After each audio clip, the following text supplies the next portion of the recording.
Hello बच्चों, पिछली video के अंदर केमिकल प्रॉपर्टीज़ ऑफ मेटल्स हमारी हो चुकी हैं और उसके बाद जो अकरेंस ऑफ मेटल्स था वो भी हम कर चुके हैं भाई। फिर जो अकरेंस ऑफ मेटल के अंदर मेटल को एक्सट्रैक्ट कैसे किया जाता है भाई, जो मॉडरेट रिएक्टिव मेटल्स थी और जो लेस रिएक्टिव मेटल्स थी उनको हमने किस प्रकार से एक्सट्रैक्ट किया, कैसे उनको निकाला, उनके ओर से कैसे अलग किया, वो हम पिछली वीडियो के अंदर कर चुके हैं। आज का हमारा जो टॉपिक रहेगा वो रहेगा इलेक्ट्रोलिटिक रिफाइनिंग, यानी कि जब मेटल को हमने एक्सट्रैक्ट कर लिया, चाहे वो सल्फाइड ओर की फॉर्म में पड़ी हो, चाहे वो आपकी कार्बोनेट ओर की फॉर्म में पड़ी हो, वहाँ से हमने मेटल ऑक्साइड तक लेके आए उनको। मेटल ऑक्साइड का फिर हमने रिडक्शन किया, वहाँ से हम लेके आए मेटल। लेकिन वहाँ पे जो मेटल थी वो मेटल अब भी पूरी तरह से प्योर नहीं थी भाई, उसके अंदर भी कुछ इम्प्योरिटीज़ बाकी थी और उन इम्प्योरिटीज़ को कैसे दूर किया जाता है वो मेथड कहलाता है आपका इलेक्ट्रोलिटिक रिफाइनिंग, और आज हम उसी के बारे में डिस्कस करने वाले हैं। तो सबसे पहले इलेक्ट्रोलिटिक रिफाइनिंग होता क्या है? एक वो प्रोसेस है, एक वो मेथड है मेटल्स को प्योरीफाई करने का जिसमें इलेक्ट्रिसिटी का यूज़ किया जाता है भाई। यानी एक वो मेथड जिसमें मेटल्स को प्योरीफाई करने के लिए हम इलेक्ट्रिसिटी का यूज़ करते हैं, इलेक्ट्रोलाइट का यूज़ करते हैं, वो प्रोसेस या वो मेथड कहलाता है आपका इलेक्ट्रोलिटिक रिफाइनिंग। तो देखो क्या होगा भाई electrolytic refining.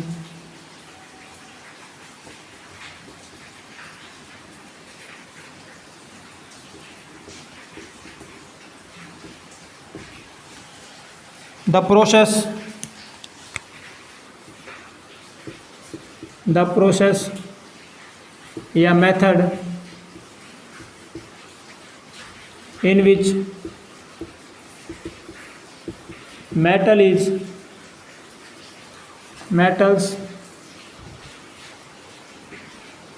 gets purified with the help of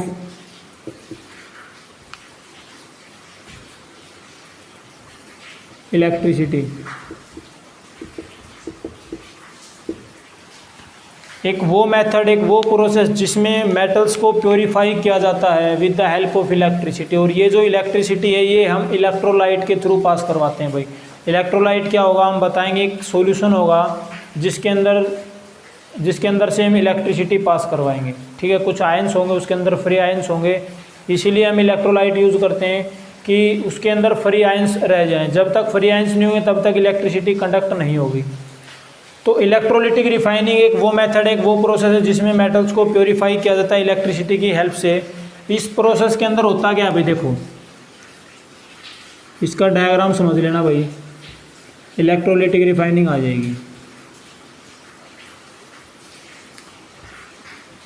इसके अंदर हमने दो रोड डाल दी, एक कंटेनर ले लिया हमने, इसके अंदर दो रोड डाल दी हमने, एक थोड़ी सी पतली है और एक थोड़ी सी मोटी है, और इनको हमने जोड़ दिया किसी बैटरी के साथ।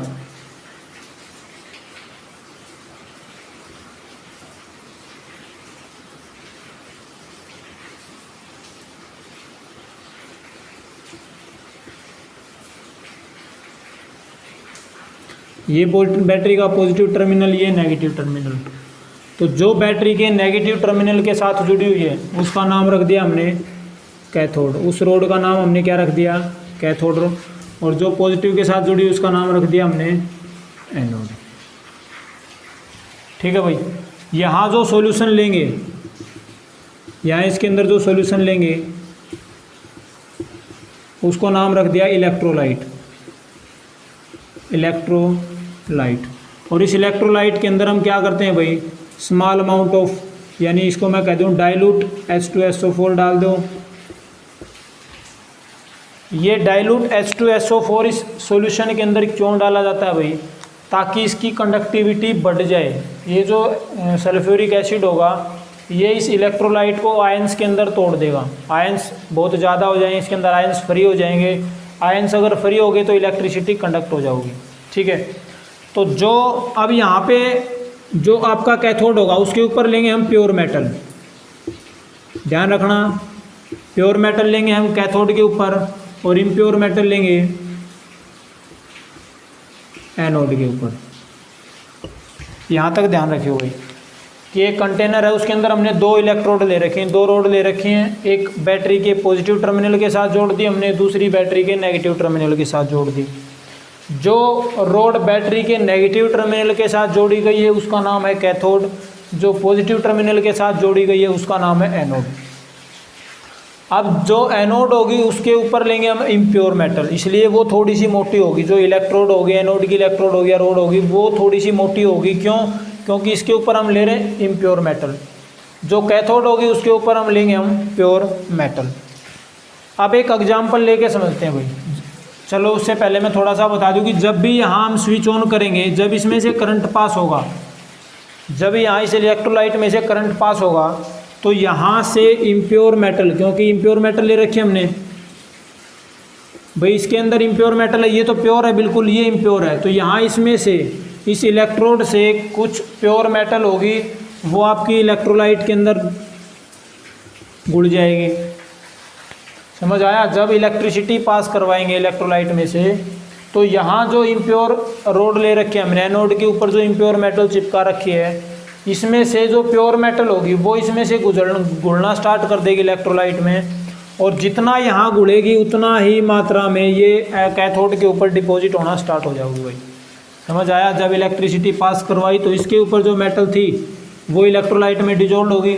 जैसे इलेक्ट्रोलाइट में डिजोल्व होगी वहाँ से वो कहाँ डिपॉजिट होना स्टार्ट हो जाएगी? कैथोड के ऊपर। और ये प्रोसेस धीरे धीरे चलता रहेगा, और तब तक चलता रहेगा जब तक यहाँ से पूरी की पूरी मेटल, कब तक? जब तक यहाँ जितनी भी मेटल की मात्रा है इस इलेक्ट्रोड के ऊपर वो सारी की सारी कैथोड तक ना पहुँच जाए, कैथोड पे डिपॉजिट ना हो जाए, तब तक ये प्रोसेस चलता रहेगा।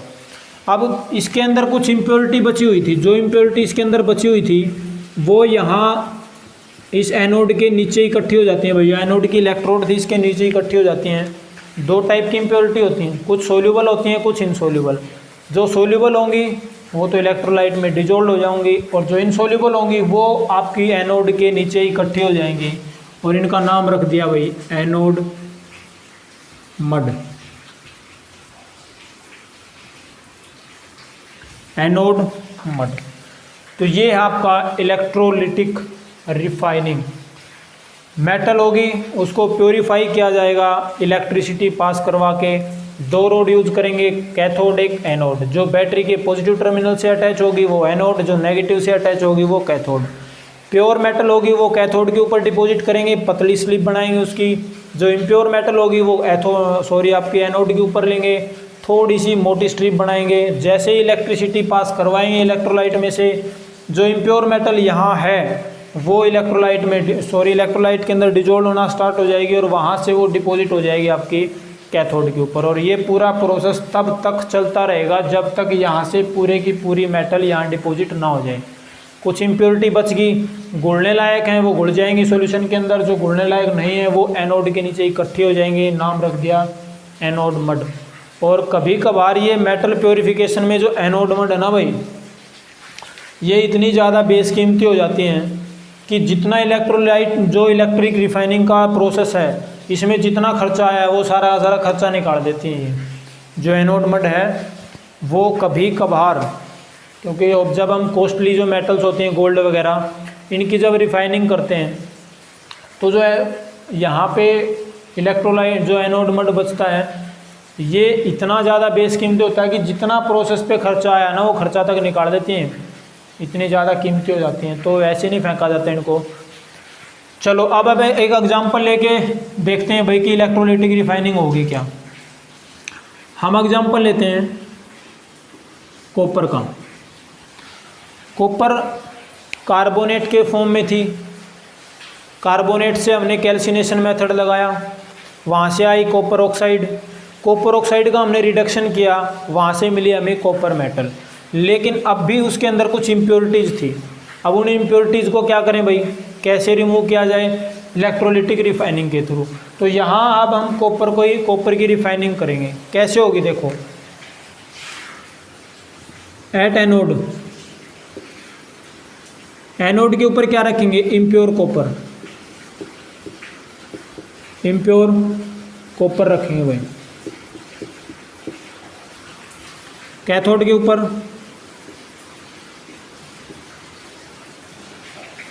कैथोड जो होगी हमारी वो होगी भाई प्योर कॉपर की।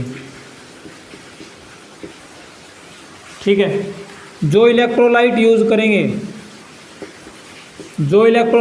करेंगे वो होगा आपका कॉपर सल्फेट, और उसके अंदर थोड़ा सा डाल देंगे डाइल्यूट H2SO4। बताया था H2SO4 इसको आयोनाइज कर देगा इलेक्ट्रोलाइट को, आयंस फ्री हो जाएंगे तो यहाँ से इलेक्ट्रिसिटी कंडक्ट हो जाएगी, यानी जो H2SO4 है वो इसकी कंडक्टिविटी को इंक्रीज़ करेगा।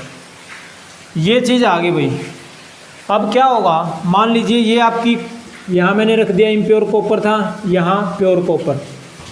अब क्या होगा, जैसे ही यहाँ से इलेक्ट्रिसिटी पास होगी इस इलेक्ट्रोलाइट में से, जैसे इस पूरे प्रोसेस में से इलेक्ट्रिसिटी पास होगी, यहाँ से इम्प्योर कॉपर जो इम्प्योर मेटल थी आपकी, यहाँ से एनोड से कॉपर कहाँ जाएगा भाई, इलेक्ट्रोलाइट के अंदर चला जाएगा। समझ आ गई, फ्रॉम एनोड। यानी मैं बता देता हूँ वर्किंग कैसे रहेगी।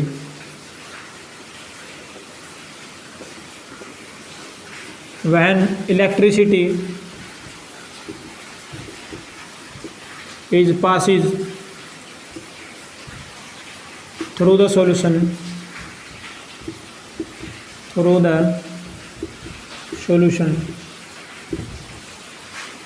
देन जैसे ही हमने करंट पास कराना स्टार्ट किया, copper from anode starts dissolving in electrolyte. Current pass करवाया, यहाँ से कॉपर यहाँ से निकली और किसके अंदर डिजोल्व होना स्टार्ट होगी भाई, इलेक्ट्रोलाइट के अंदर। And from electrolyte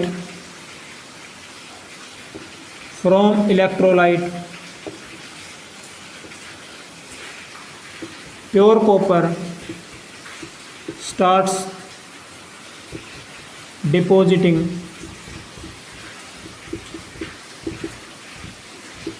on cathode.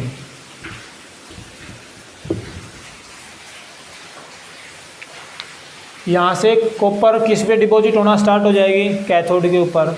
और ये पूरा प्रोसेस तब तक चलता रहेगा जब तक पूरे की पूरी इम्प्योर मेटल आपकी प्योर के अंदर कन्वर्ट नहीं हो जाती। जो इम्प्योर मेटल यहाँ ली थी हमने वो पूरे की पूरी जब तक इसके ऊपर डिपॉजिट नहीं हो जाती, जितनी प्योरिटी थी वो, कुछ इम्प्योरिटीज बचेंगी वो बता दिया। impurities settle down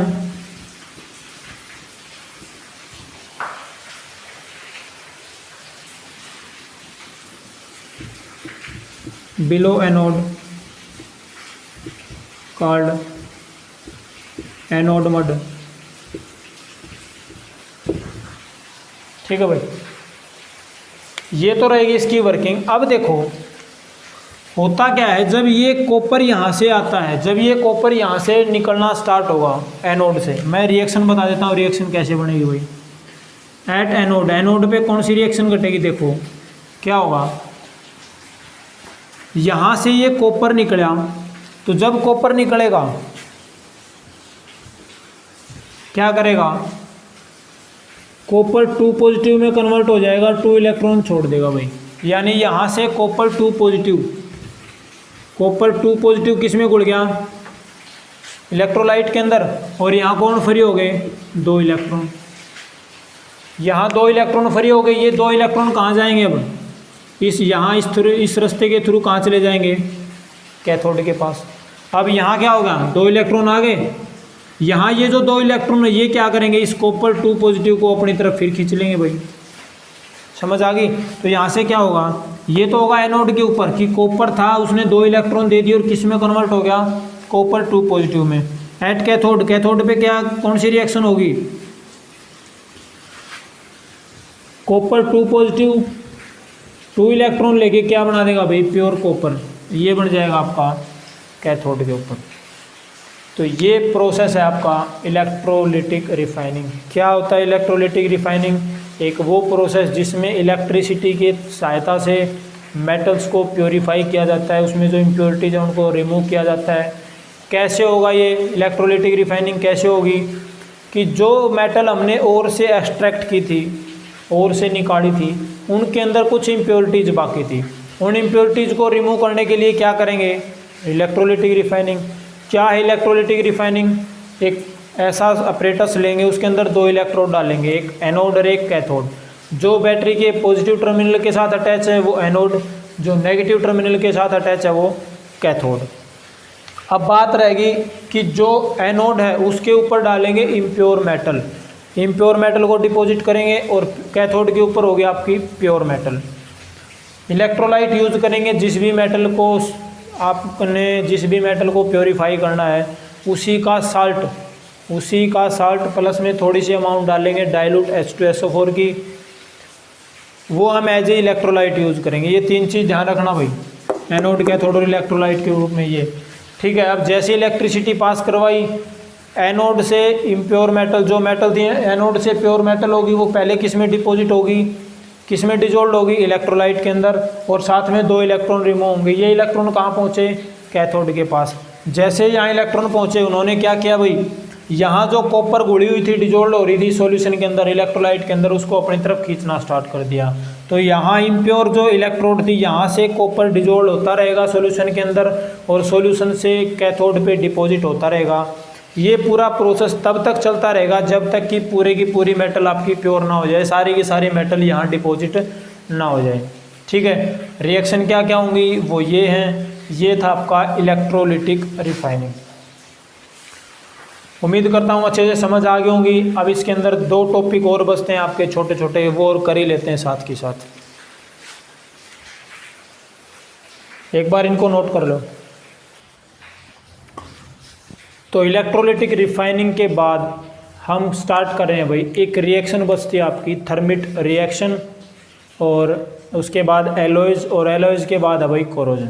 ये 3 ही छोटे छोटे टॉपिक हैं जो रहते हैं आपके इस चैप्टर के अंदर। तो सबसे पहले हम बात करेंगे कि थर्मिट रिएक्शन क्या होती है भाई।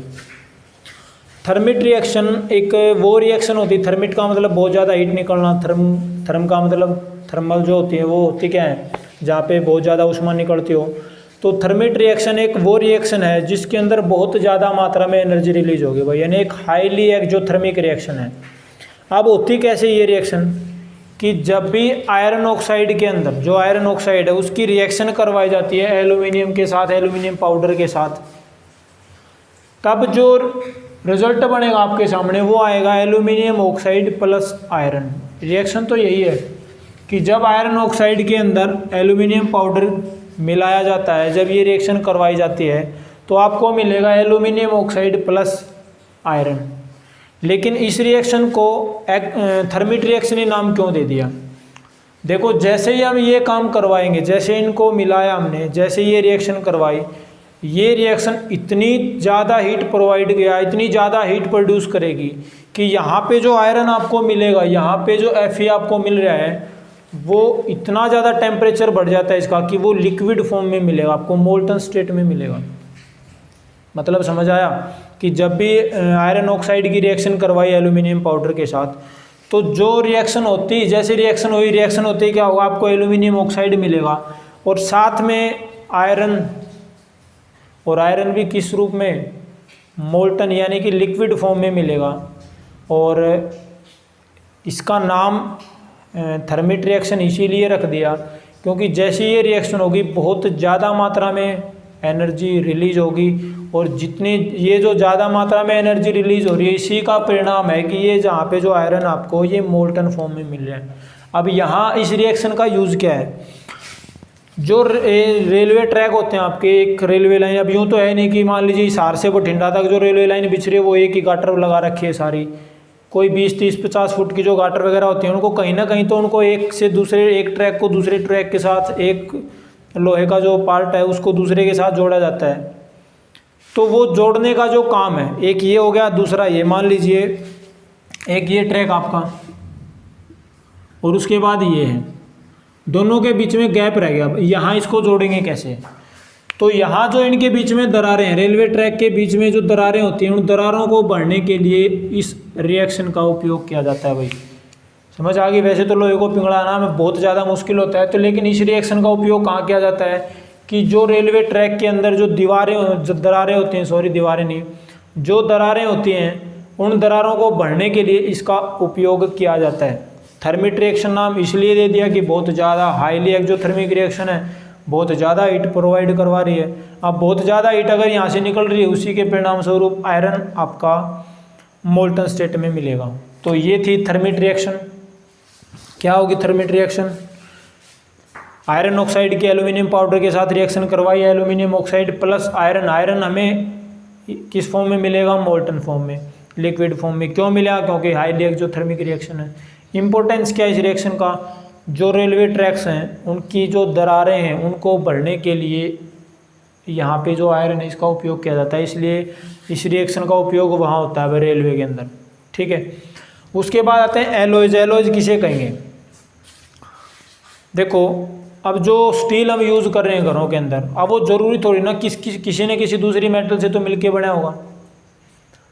अब कई बार होता है ना कि एक जो मेटल है दूसरी मेटल के साथ मिक्स कर दी, तो जब एक मेटल को दूसरी मेटल के साथ एक फिक्स रेशो में, ऐसे नहीं है कि कहीं से कितनी उठा ली, कितनी वो मेटल उठा ली, कितनी वो मेटल उठा ली, दोनों को मिला दिया वो एलॉय बनेगा, नहीं। एक फिक्स रेशो होगा कि इतनी मात्रा में ये मेटल लेनी है, इतनी मात्रा में ये मेटल लेनी है। जब दोनों को मिलाया तो जो नई मेटल नॉन मेटल जो भी आपके सामने बन के आई, नाम रख दिया एलॉय। तो जब भी दो या दो से ज़्यादा मेटल्स को आपस में एक फिक्स रेशो के अंदर कंबाइन किया जाता है, मिलाया जाता है, वो बनता है आपका एलॉयज। ठीक है, और जो एलॉय होगा उसकी प्रॉपर्टीज़ क्या होती हैं कि जो मेटल की प्रॉपर्टी होती है उससे बिल्कुल डिफरेंट प्रॉपर्टी होंगी उसकी भाई। ठीक है, अब अगर मेटल का कुछ मेल्टिंग पॉइंट है तो एलॉयज का मेल्टिंग पॉइंट उससे ज़्यादा हो सकता है, कम हो सकता है, मोस्टली तो ज़्यादा ही मिलेगा। ठीक है, अब बात आती है कि भाई कुछ एलॉयज हैं जो किन किन मेटल से मिलके बनते हैं, वो पता करना है। सबसे पहले हम बात करेंगे ब्रास भाई। सबसे पहला जो एलॉय आपका वो क्या है? ब्रास, पित्तल। देखा होगा घरा में यूज़ करा पित्तल। अब वो पित्तल है वो प्योर नहीं है भाई, क्या है? एक एलॉय है। किस किस से मिलके बना है? पित्तल मिलके बना है आपका कॉपर और जिंक से। वैसे तो सारी की सारी याद रहनी मुश्किल है, लेकिन एक दो ट्रिक जो याद है वो बता देता हूँ भाई। कि पित्तल अगर आपको याद रखना है कि ब्रास किस किस से मिलके बना है, तो एक नाम याद रखना ब्रास का जहाँ भी जिक्र आए पिताजी, याद ही होगा ना सबको। पिताजी से कैसे याद रखेंगे कि ब्रास किन किन से मिलके बना है? देखो, पीछे बन गया पित्तल, तो पित्तल के लिए हम ट्रिक यूज़ कर रहे हैं। ता से क्या बन गया भाई? तांबा। ता से बन गया तांबा, इसको बोलते हैं कॉपर। जी से क्या बन गया? जेडन से जी, जिंक।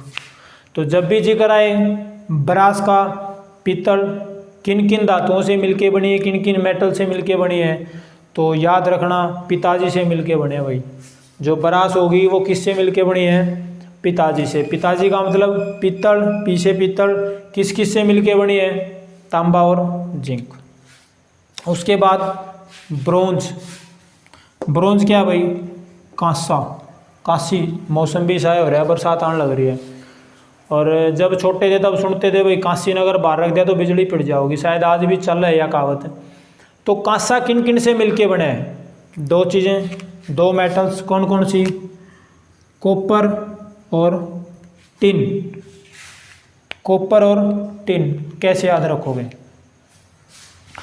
आज अगर हम बात करें आज के टाइम पे, तो कोई भी है ना, जैसे व्हाट्सएप वगैरह पे बात करा तो पूरी, अगर किसी से पूछना है कि भाई से बात करवा दो या किसी से भी करवा दो, ब्रोदर कोई नहीं लिखता, ब्रो लिखते हैं, ब्रो। ये शॉर्ट फॉर्म का ज़माना है, ब्रो लिख के छोड़ दें, कैसे हो ब्रो, क्या कर रहे हो ब्रो, ब्रोदर कोई नहीं लिखेगा, शॉर्ट फॉर्म है। तो वैसे ही अगर हमसे कोई पूछे, हम अपने चाचा के लड़के के पास फ़ोन करें, जो कि कज़न होता है ना, चाचा का लड़का कौन होता है? कज़न, कज़न को ही बोलते हैं। तो यहाँ कज़न से याद रखेंगे। कांसा, कांसे को याद करेंगे कैसे? कि चाचा का लड़का हमसे पूछ रहा है कैसे हो, तो कैसे कांसा, इसको तो यहाँ से रिलेट कर लेना। और कौन पूछ रहा है? Cousin, cousin. अब कज़न को शॉर्ट फॉर्म जैसे अंकल लिखना है, आज के टाइम पे कोई अंकल नहीं लिखता, यूएनसीएल लिखते हैं सीधा, अंकल बन गया, ई को खा गए। वही काम यहाँ है, ओ को ख़त्म कर दो, CUSN, ये हो गया आपका कज़न। कज़न पूछ रहा है कैसे हो भाई, तो कैसे कांसा, कांसा किस किस से मिलके बना, CUSN, CU कौन हो गया कॉपर, SN कौन हो गया टिन, तो ये आ जाएगा आपका कांसा यानी कि ब्रोंज। उसके बाद स्टील, स्टील किस किस से मिलके बनता है भाई, आयरन, निकल और क्रोमियम, आयरन, निकल और क्रोमियम। Fe फिरते, Na निकम्मे, कराई चिल्लाते हुए, फिरते निकम्मे चिल्लाते हुए, तो FeNiCr। जो स्टील होगा वो किस किस से मिलके बना है, आयरन, निकल और क्रोमियम से। उसके बाद सोल्डर, सोल्डर अगर मैं बताऊं कहाँ यूज़ होता है भाई, अगर कोई वायर टूट जाए, अपना रेडियो टीवी का अगर कोई वायर वगैरह टूट जाओ तो उसके अंदर जो एक होता है ना छोटा सा, वो गर्म करके उसके आगे एक तार से तार को पिघला करके फिर उससे वो टाँका या तार जोड़ दिया करें, वो कहलाता है आपका सोल्डर। ये किससे मिलके बना है भाई, लेड और टिन से, याद रख लियो, कोई ट्रिक नहीं है मेरे पास, ठीक है। तो ये थी आपकी थर्मिट रिएक्शन। और एलॉयज, एलॉयज क्या है, दो या दो से ज़्यादा मेटल का जो कॉम्बिनेशन होगा एक फिक्स रेशियो के अंदर, वो एलॉयज कहलाएंगे। ये कुछ 3 या 4 एलॉयज थे, बुक के अंदर होंगे, 1-2 ट्राई कर लेना। अब इसके बाद एक लास्ट टॉपिक बचता है आपका, वो है कोरोजन, वो देखते हैं अब।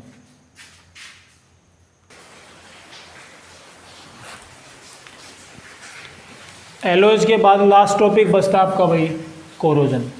कोरोजन होता क्या है, पहले भी आप पढ़ चुके होंगे कोरोजन के बारे में, कि जब भी कोई भी मेटल है, वो कोई भी मेटल जब भी हवा के कांटेक्ट में या नमी के कांटेक्ट में आती है तो उसके ऊपर किसी न किसी दूसरी जो अनडिजायर्ड मेटल होती है या नॉन मेटल होती है उसकी एक लेयर जमा हो जाती है भाई। कि जब भी कोई भी मेटल हवा के या पानी के नमी के कांटेक्ट में आती है तो वो ख़राब हो जाती है, और इसी प्रोसेस को बोला जाता है भाई कोरोजन। ये जो पूरा घटनाक्रम है कि कोई मेटल जैसे लोहा है, लोहे को हमने बाहर रख दिया कुछ टाइम के लिए, तो हवा लगेगी उसके ऊपर, वो हवा के कांटेक्ट में आएगा, हवा के साथ साथ हवा के अंदर कुछ वाटर वेपर्स भी हैं तो नमी के कांटेक्ट में भी आ गया, तो उसके ऊपर आयरन ऑक्साइड की एक परत जमाना होनी स्टार्ट हो जाती है भाई। आयरन के ऊपर ऑक्साइड की एक परत जमा हो जाओगी, जिसको बोलते हैं जंग बोल देते हैं, रस्टिंग बोल देते हैं, लोहे पे जंग लग गया।